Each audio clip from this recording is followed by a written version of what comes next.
Bonjour à vous si vous nous rejoignez pour cette troisième et dernière partie de Via Nova. On ne les présente plus. Non. Ils forment le trio infernal du mardi. BD, littérature, musique, cinéma, rien ne leur échappe. On fait le tour de l'actualité culturelle de la semaine avec nos esprits critiques. André Baldacci, Xavier Affre et Marcel Petrichou. Salut les garçons. Salut. Vous êtes bien bronzés. Hello everybody. Ah ouais, bonnes vacances. Hein. Xavier, vous nous présentez un beau bébé. J'avais l'habitude de transition. C'est ça. Oui, non, il n'y a plus de transition. Oh, ça va revenir. On n'a pas le temps, mon cher Xavier. Non, on leur donne un petit truc et ça y est. Hein. De suite. Non. Ça va revenir.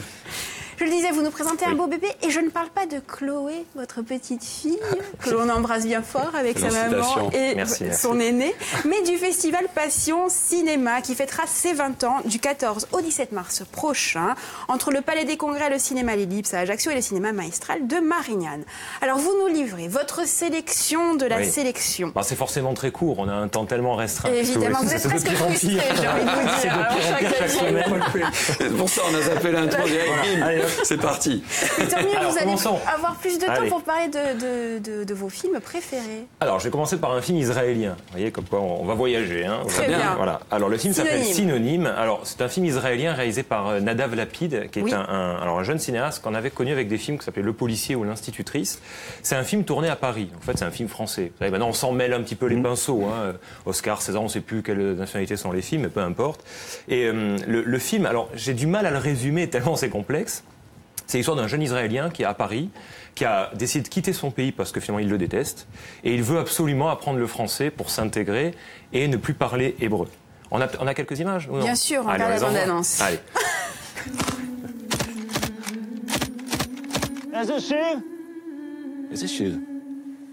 Je ne veux pas travailler.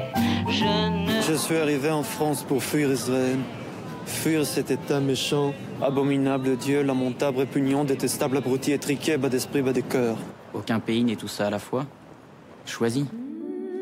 Les ducs, les duchesses, les princes, les princesses. Qu'est-ce que tu vas faire ici? Je ne sais pas. Je serai français. Ça ne suffit pas. Partir, repartir. ça va. Attends, c'est bon. Alors le film, autant vous dire de suite, c'est pas forcément un film facile d'accès parce que c'est assez abstrait, mais finalement c'est un film qui respire et qui transpire le cinéma. C'est ça qui est chouette quand même. C'est-à-dire qu'un Israélien vienne à Paris pour filmer Paris et faire un film comme ça français, alors que nous, nos propres cinéastes n'arrivent pas à le faire, c'est quand même un joli pied de nez, je trouve. C'est-à-dire que lui, il a réussi à sentir cette ère du temps. Alors le film n'est pas une critique à proprement parler d'Israël. Un petit peu quand même de manière indirecte, hein, évidemment sur l'identité, sur ce que représente ce pays, même pour un Israélien. C'est plus un film sur l'identité, et c'est-à-dire, bon évidemment, qu'est-ce que c'est être Israélien, surtout évidemment à l'étranger, mais de manière générale, c'est vraiment une réflexion, moi je dirais, plus globale sur l'identité. Et quand il apprend le français, par exemple, on le voit, il est... Je ne suis pas perdu, mais on le voit dans des cours de naturalisation. Vous savez, les cours, de fameux cours qui sont ridicules, hein, le coq, on leur fait chanter la Marseillaise, voilà, comme ça suffisait à intégrer des gens, bien sûr.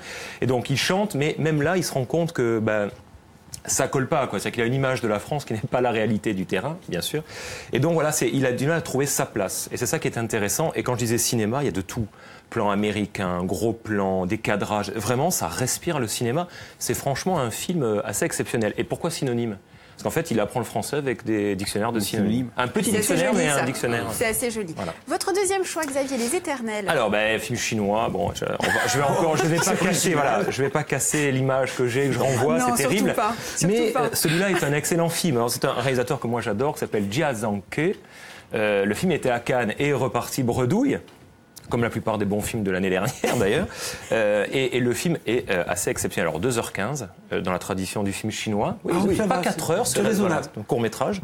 Et c'est l'histoire d'une jeune femme, et on la suit surtout à travers 20 ans, donc sur 20 ans, et on voit en même temps l'histoire de la Chine et les transformations de la Chine. Vous savez, ce pays communiste qui s'est ouvert largement au capitalisme maintenant. Hein. Oui.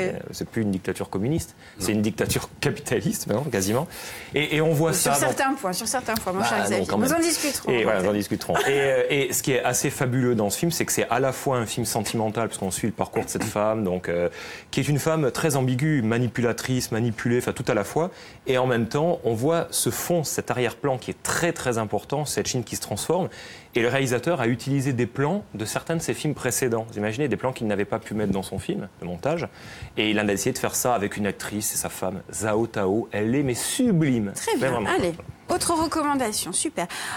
Merci Xavier. André, je crois que vous avez fait votre choix en fonction du festival cinéma. On s'était pas du tout concerté. Pas du tout. C'était pas préparé. C'est vraiment le hasard. Donc, je vous donne rendez-vous dimanche 17 à 16h pour la diffusion du film documentaire ou documentaire-film, on le prend dans le sens que l'on veut, sur Eric Clapton, Life in 12 Bars. Eric Clapton est pour des millions de gens une légende vivante du blues. Parce qu'il est toujours vivant, hein. Oui, faut pas déconner, hein. Il a traversé les décennies. D'ailleurs, à ce propos, vous savez que Clapton est le God. The God, hein. Bien sûr. Dieu.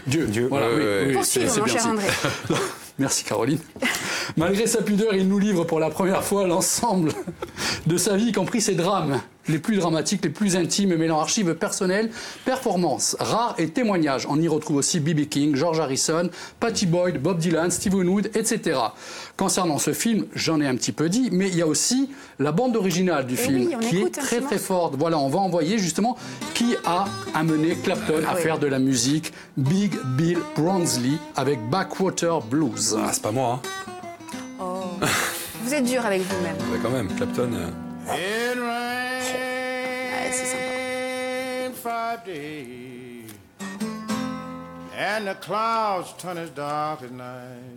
C'est sympa quand même. Ah non, c'est très sympa. Ah non, c'est plus que ça. Donc, on est dans les grands. Le vinyle, voilà, c'est ça, puisque c'est un quadruple. Donc 4 vinyles. Merci André, c'est très gentil, je m'y attendais pas. Voilà. Je me sens un peu floué là sur le coup. Donc, et le CD, double CD, on fera l'échange plutôt avec le CD. Bien sûr, avec plaisir. Donc non, là, c'est que le travail est très fort parce qu'en fait, on retrouve Clapton à travers sa carrière, à savoir les Yardbirds, Derek and the Domino, Cream, John Mayall Blues Breakers, Blind Faith, Clapton Solo, 4 morceaux inédits. Mais aussi, le bon travail, c'est que c'est les artistes qui l'ont influencé en début de carrière. On retrouve donc du Muddy Waters, du Big Bill Brownsley, Beatles, Aretha Franklin, George Harrison. C'est de la bombe, ni plus ni moins. Voilà. Merci beaucoup, André. Marcel, on continue avec vous avec une BD, La guerre des autres. Moi, j'ai fait un petit peu les avis parce qu'on n'est pas très loin d'Israël, on est au Liban. Ça se passe au Liban en 1974. À Beyrouth, la ville où il fait bon vivre à cette époque.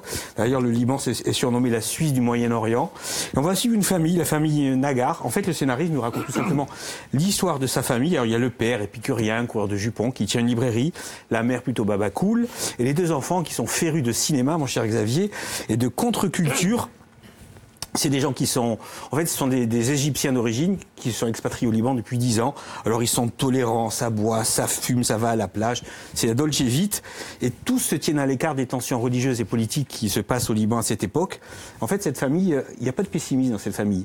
Malgré tout ce qui se passe autour, ils ont toujours l'espoir. En fait, presque ils refusent la fatalité. Et c'est un album qui est plein de nostalgie, renforcé par des couleurs douces et sépia, des dessins qui rappellent énormément le dessin de Vivès, tout en rondeur, tout en douceur.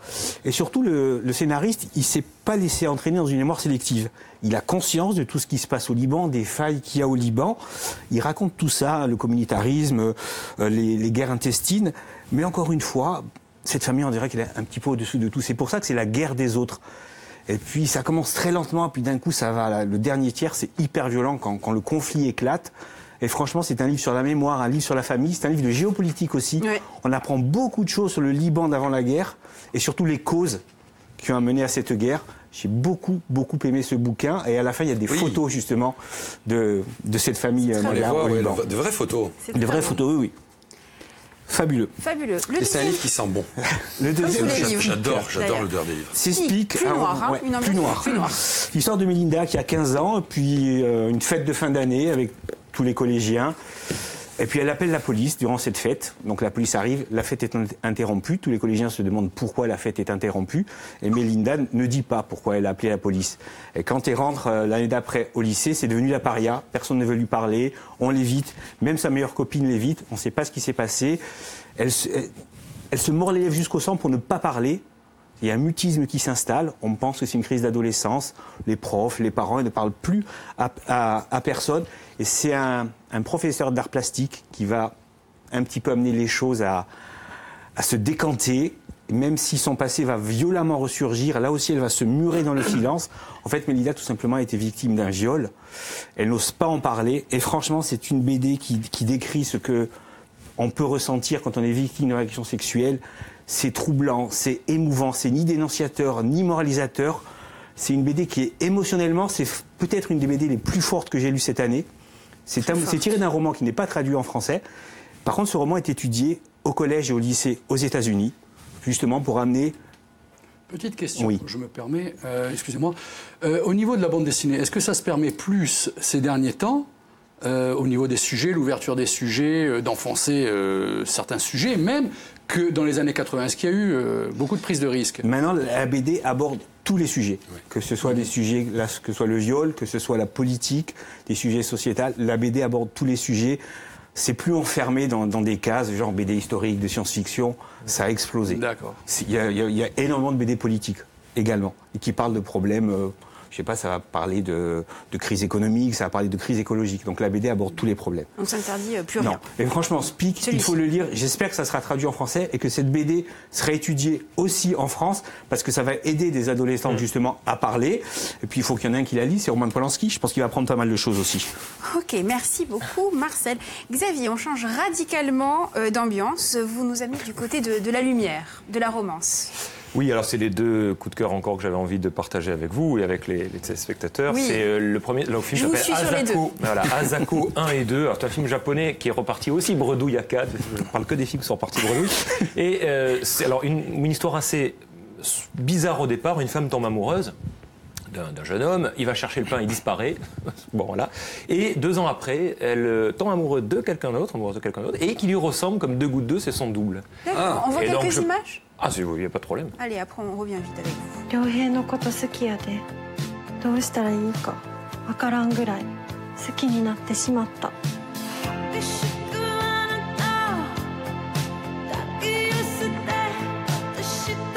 私はまるで今夢を見てるような気がする。俺と結婚せえへん。良平さんは知ってるの？知ってるわけがないや。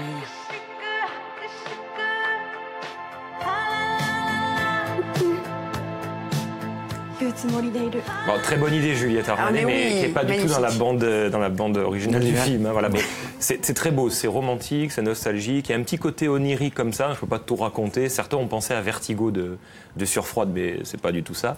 Mais voilà, peut-être certains, ça va les décontenancer parce qu'ils vont dire ah c'est mièvre, mais pas du tout. C'est vraiment attachant. Et c'est un réalisateur qui avait fait quelque chose qui est bouleversant. Ça s'appelle Senses, en plusieurs parties, aussi en coffret DVD. C'est chroniques délicates comme ça, c'est très très beau. Très beau. Et le dernier coup de cœur? C'est juste pour les enfants, c'est le samedi matin, c'est le château de Cagliostro. C'est le premier film, bien sûr. Non, mais aussi pour les enfants. Le premier film de Hayao Miyazaki, voilà, et immense, malgré que ce soit son premier, c'est une merveille. Et il faut vraiment le redécouvrir chez vous. Tout. Ah, c'était cool, allez, je voulais juste partager. Regardez, je vous fais passer comme ça, vous le montrez. Je trouve ça magnifique. Regardez la couverture des Cahiers du cinéma. Regardez, c'est l'acteur de Synonyme du film, Tom Mercier. Regardez ce petit côté Marlon Brando, c'est fabuleux. C'est fabuleux. Ah oui, sans le beurre. Tu me vois, tu me vois plus. André, en vitesse, votre deuxième choix. Alors, c'est un groupe un petit peu d'ici aussi. 4 jeunes de Béziers, plus un d'Ajaccio, Piero Berini, qui est au chant et à la guitare. C'est excellent. Alors, je vous dis pas qu'on a le futur du rock and roll, mais on a franchement un très bon groupe de rock, un peu grunge. Si on peut envoyer un morceau. Allez, on écoute un petit peu, voilà. Ah, mais ça marche ou pas. Allez, c'est pas grave. Donc, Fabulous Ship, on y reviendra si jamais la semaine prochaine. Chantez, mon cher André. Ça, je le mets en avant. Ah, mais voilà, ça y est, c'est parti. On l'a. Ah, c'est pas mal. Non, c'est excellent. C'est à voir en concert. J'aime beaucoup. C'est énervé un peu. Il y a du synthé, hein. Il y a du clavier. Ouais. Marcel, en 30 secondes. Très vite, dans la neige, un polar qui se passe dans le Colorado, une petite communauté. En fait, c'est une étude, il y a un meurtre. Et ça va être l'étude de cette petite communauté, cette Amérique qui vole en éclats, qui perd tous ses repères. Les personnages sont très très bien fouillés psychologiquement. C'est très lent, mais c'est excellentissime. Premier roman très prometteur, auteur à suivre, Q.F. Kafka. Q.F. Kafka, en plus, ça s'invente pas. Hein. Ah non, non. Hein, on finit également en musique avec vous, André Séverin. Le coup de cœur. Le coup de cœur du coup de cœur. Vachement super, sympa. C'est vrai, l'interview. On lance parce que j'ai des choses à annoncer après. Donc je rappelle que le festival Passion Cinéma se déroulera du 14 au 17 mars à Ajaccio, mais aussi à Marignane. Toutes les informations sur le site festival-passion-cinéma.com. Et une autre idée de sortie, ça se passera le 13 mars, mercredi donc, à 18h30 au Théâtre Municipal de Bastia. C'est Anna Magnani, le temps d'une messe, la nouvelle création de Marie-Joséphine Souzine. Voilà, il nous reste 20 secondes pour vous remercier, messieurs. Merci, messieurs. On se voit mardi prochain. Pour votre sélection, et on se voit... mardi prochain. Oui, c'est ça. Ouais, c'est ça. Oui, on a envie. J'hésite. Allez, merci à vous de nous avoir suivis. On se retrouve demain, même heure, même endroit, sur Viasté, et bien sûr, à demain. Moi, je fais pas dans le chocolat suisse. Pas besoin de justificatif. J'aime m'échapper de ce temps.